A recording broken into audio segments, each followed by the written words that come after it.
Maximus Analysis here for October 27th, 2015. Very, very quiet day, hovering at the 200-day moving average, and FOMC is tomorrow. You have Apple and Twitter reporting after the close, I believe. So not really much to say today. Again, it's a real choppy day. Again, it's tapping that 200-day moving average, and again, if it goes higher, it goes higher right into that resistance point, which is 2080. Which is crazy because that was the breakdown point that I talked about all in the beginning of the year, and it comes right back to it. So it is what it is. I mean, there's nothing you could do about it.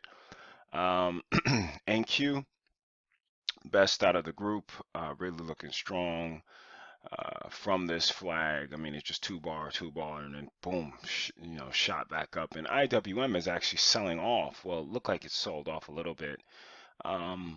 Not that bad, but again, it needs to break above here.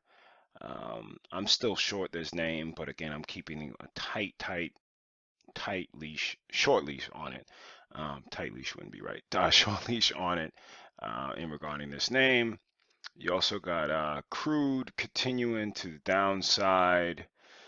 Let me see if I can find this one. Crude is continuing. I think I got 42.75 as 79 as like this next level that needs to be looked at. So 42.75, 79, excuse me, and we'll see kind of where it goes from there. It didn't even put it on there, so let me just drag its ass down there. So here's the next level that I'm looking at.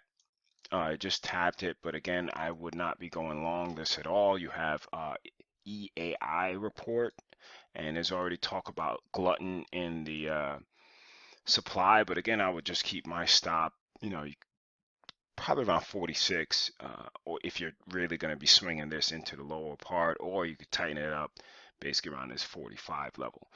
IBM got crushed today. Good Lord, it got really crushed today. You have Apple, again, it's just hovering, waiting for these earnings to come out. You have Priceline pull back a little bit, but nothing crazy at all. Google was up about $1.70, but again, is it going to give you a sell signal to kind of fill some of this gap up? Kind of expecting that more than anything. Amazon continues to go up. Again, a little bit tired on the volume, but again, if it holds this area right here, everything else is just a retracement. You have Baidu perk up. And you also had LinkedIn kind of give a little bit of a sell signal, well, potentially setting up for a sell signal off this shooting star that's setting up at about the 38 fib from these highs to these lows. Again, it wasn't really much to really talk about today. Again, looking at those names that gapped up, which is Baba gapped up.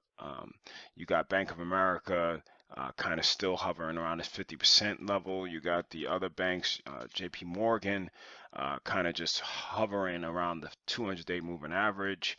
Yeah, Facebook still looking hella strong from these lows here. And again, any type of retracement is just a pullback or profit taking at this point. You had GoPro continuing to just eat itself alive. And again, it's just kind of looking at these names and saying, okay, Netflix kind of really still in this kind of bear flag type of position. So don't want to go too far ahead of ourselves. We're also looking at Tesla.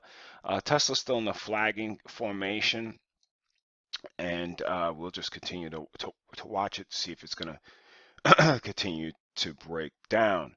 So we're just watching these reports. We'll see what happens in regards to FOMC tomorrow, and just take it from there. Keep it short and sweet because there wasn't much going on, and we don't want to force anything. So with that said, trade them well. Take care.